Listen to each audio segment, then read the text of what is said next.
question is, did we actually have a desire to do it in the first place? Or did we think we wanted it and we didn't really want it? Or is there something else that's happening? Welcome to the Wisdom of the Body podcast. I'm your host, Heather Grzych. Here, we talk about the profound connection between mind, body, and spirit. Join me and other authors, wellness experts, and everyday individuals talk about the importance of listening to our bodies, trusting our guts, and living in deeper harmony with nature. So, whether you're seeking guidance on your wellness journey or simply looking for inspiration, you're in the right place. We're thrilled to be in the top 3% of podcasts globally. You can find the Wisdom of the Body podcast on Apple, Spotify, and most other places where people listen to podcasts.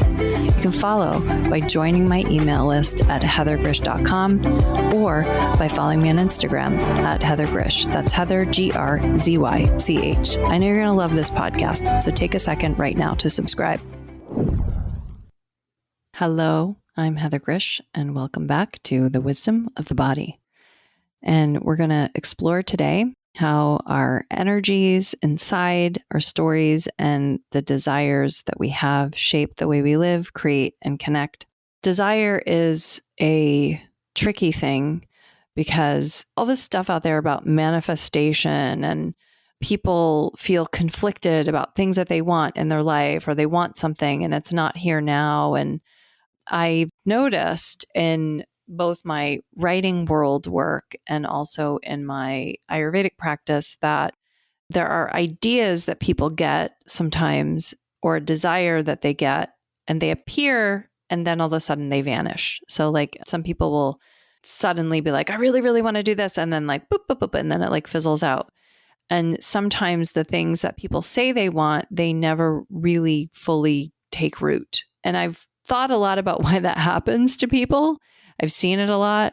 So like with writers, what happens is a writer will start a story, and maybe it could be an amazing story and it could be brilliant, it could be super messy, but it could be, something really great, which oftentimes you never know at the beginning of things. And they'll show up and they'll write it, then they won't do anything with it. They won't publish it. They won't share it with anybody. They won't continue it, make it into like the full story that it's supposed to be. And then maybe they show up and they do the same thing with like another piece. And then that same pattern happens, like boom, pops up from the underworld. And then they have this desire to do this thing, and then it like goes away. And that happens to me in my Ayurvedic practice a lot too, where a client will, or potential client, somebody will contact me and say, oh, I have this problem. I really need you to help me. Or I really want to learn more about this. And then I get really excited. I'm like, oh, cool, let's do it, and then they disappear. And then maybe 6 months later, they might be back in my inbox saying the same thing, but then it's and I don't know why, but I feel like I've been noticing this happen more with people in the last year. So I wanted to talk about that. And I wanted to talk about what does that have in common when we like start, stop ideas, when we have a desire to do something, but we don't really follow through on it. And the question is, did we actually have a desire to do it in the first place? Or did we think we wanted it and we didn't really want it? Or is there something else that's happening? And I will say that whenever you want to do something new, it's not always easy. For some people, it's really easy to do new things. And oftentimes they're the people that kind of don't continue doing them. But for other people, there's a lot of friction when you start something new. And if that friction is too high, there's like too many other things in the way, there's not enough time, or if that person becomes fearful for some reason or doubting about something, then that can make it hard to get started. And also like if your attention is too dispersed. So if you're working on so many things, or you're traveling a lot and you're unable to contain your energy in a focused way, any one of those examples that I just talked about can prevent a desire from strengthening or moving forward. I mean, we have life, right? It's not easy to start new things, especially if you have a family, if you have a full-time job, if you're an entrepreneur, you have your own business. So even if you're excited about something, sometimes there are real practical barriers that are enough to stop your momentum. And then there's some psychological things. A lot of people have a fear of failure. A lot of people have a fear of judgment. Like if I do this thing, someone's going to judge me. Everybody has their own brand of it. My personal favorite for me is doubt. Like I get a lot of doubt in the beginning of doing things. And so these fears of things are also powerful, even though they're super subtle. And then there's this dispersed attention thing that I mentioned earlier. So if you're managing many balls in the air, it's literally a matter of not having enough time. If you get rid of some of the balls, then you have more time to focus on something. And that dispersed energy just makes it challenging to keep continuity on something because your attention is broadened instead of concentrated and focused. And I've noticed this not just in other people, I've noticed this in myself. I do it too. And the people I work with do it. And sometimes we talk about what we want. Sometimes we'll talk about something that we want for years and never do it, or it never goes anywhere. Maybe it's like a book that we always wanted to write. Maybe it's a business we always wanted to start, or maybe a change we wanted to make in our lives. And I do it too. Other people do it. It's like you can talk about something for a really long time before you actually do it. That happens to a lot of people. So when this happens, it can make us wonder, do I even want this?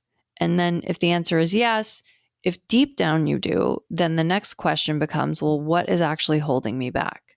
And sometimes it's even hard to answer that first question to figure out, is the answer yes? Because if you just keep yourself busy, then the answer is just, it's not going to be a yes unless you find a way to deeply meditate on it, or you have some other strong event or reaction that happens that gives you the deep realization of it.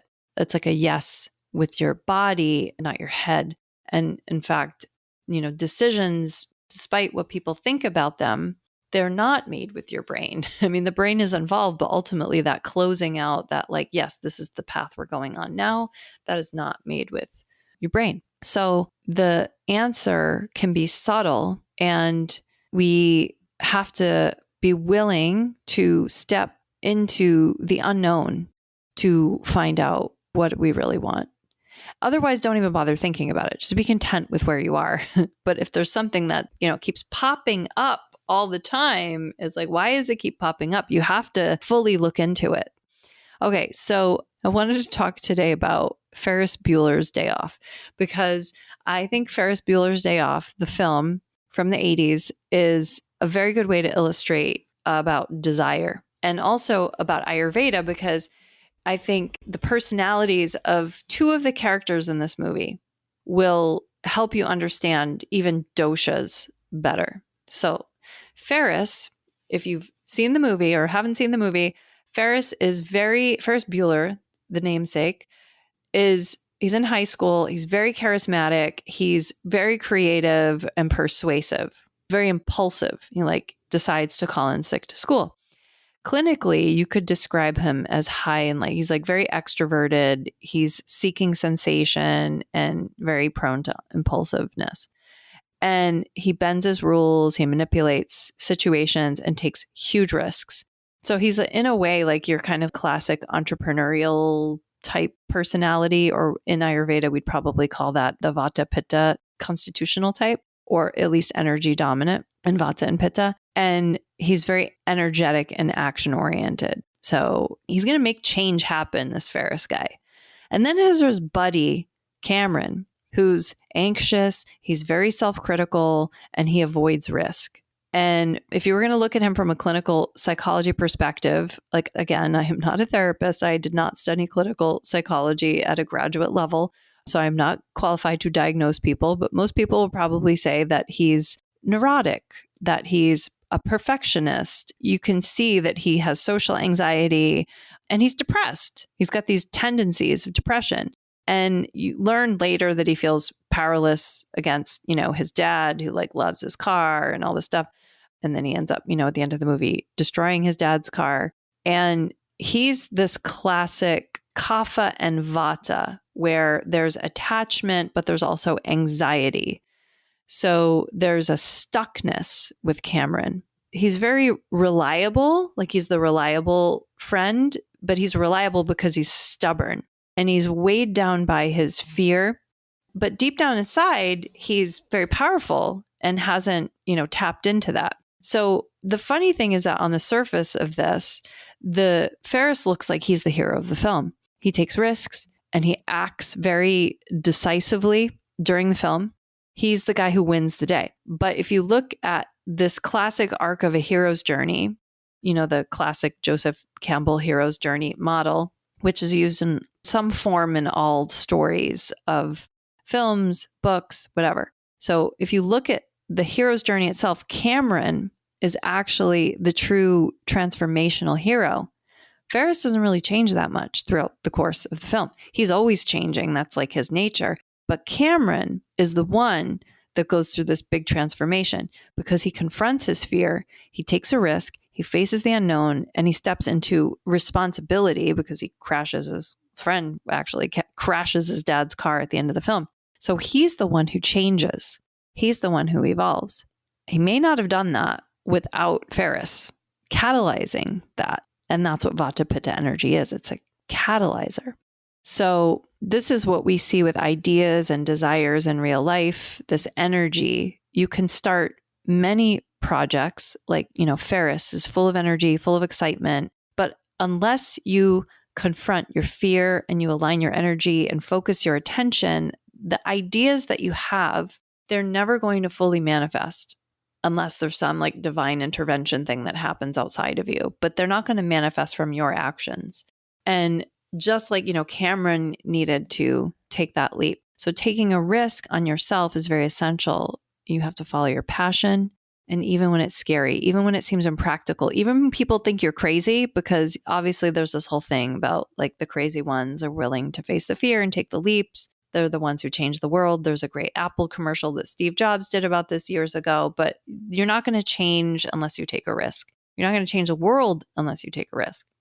And that's where Vata and Pitta come in. Pitta specifically with that fire and that drive and that willingness to act decisively, despite when you have uncertainty, which you always have when none of us know the future, despite our best efforts to control it. This is really what's going to transform a half-formed idea or desire into a reality. So you need to keep moving. You need a spark, but without keeping moving, the spark makes the seed sprout, but it's the consistency of the sun coming up every day and going down every night, and coming up every day and going down every night that keeps that consistency moving, and then that allows growth and transformation to happen, sprouting, turning into a full plant bearing fruit. So you get the plant analogy here.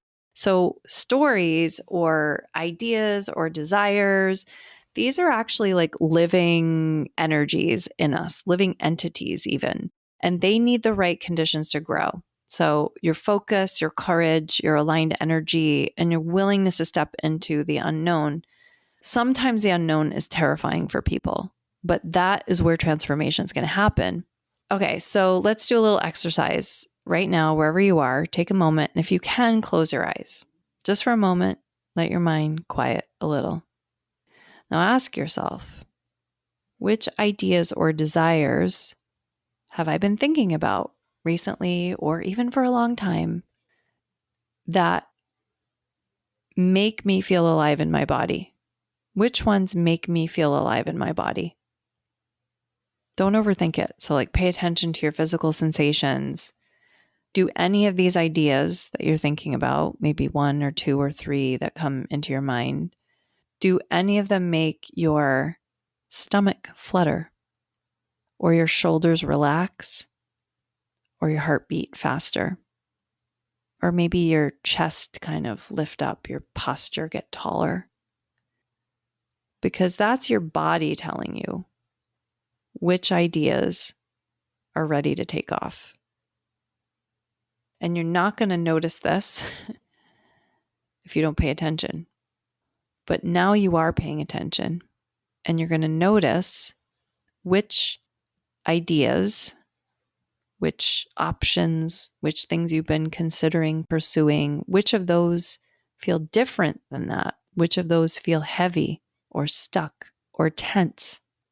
Because those ideas, those are the ones that may be blocked by fear or that friction of your life or that dispersed attention.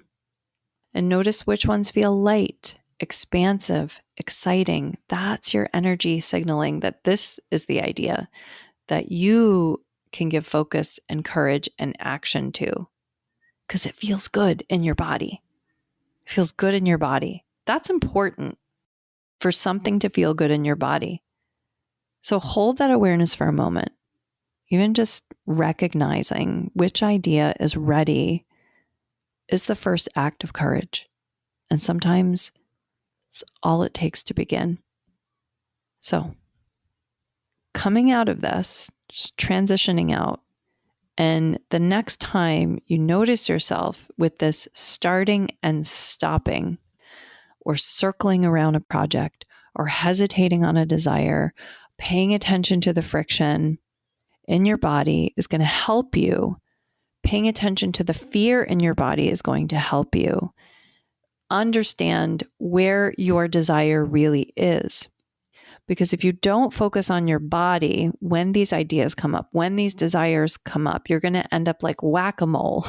You're just going to keep popping up and popping down and popping up. There was a game, I remember, like you hit a bunch of hippos with a hammer that I played as a kid. And that's what it's like when these ideas come up and they just go away. And if you're not connected to your body and you're not connected to your heart and you're not connected to your gut, that's just going to keep happening. So you have to ask yourself, am I willing to take a chance on myself? What is my body telling me? And am I willing to follow what this body is telling me, even if it seems crazy, even if it feels like a huge risk? Because if you're willing to take that leap, to risk that failure, to follow the pulse of your inner fire, that's when things can continue. That's when things can progress. That's when things can actually change. They become less random, more intentional, and more effective. So if you think of Cameron and Ferris, the bold ones, the crazy ones who push through their fear, they're the ones who create the transformation in themselves and in the world around them. It doesn't mean they're calm while they're doing it. It doesn't mean they've got it all figured out and no one else does. It's just they did it. Your body, your mind, and your energy, they're all speaking the same language. And if you listen closely to that, you're going to notice which ideas are knocking at your door. Meditate, even just sit and put your hand on your heart and on your belly. Ask yourself questions and listen for the feel in the response of your body. Give your body support and your ideas support. Give them what they need. If you want to pursue your dreams, pursue your desires, and have your ideas come to fruition, whether that's improved wellness, whether that's having a story that you thought of one day turn into 10 pages on paper or on your laptop, or 20 pages or 100 pages or a full book. So, gotta deeply listen. Thank you so much for joining me today on the Wisdom of the Body. So go ahead and take a chance on yourself. See where your passion really wants to take you. Thank you for dropping in today.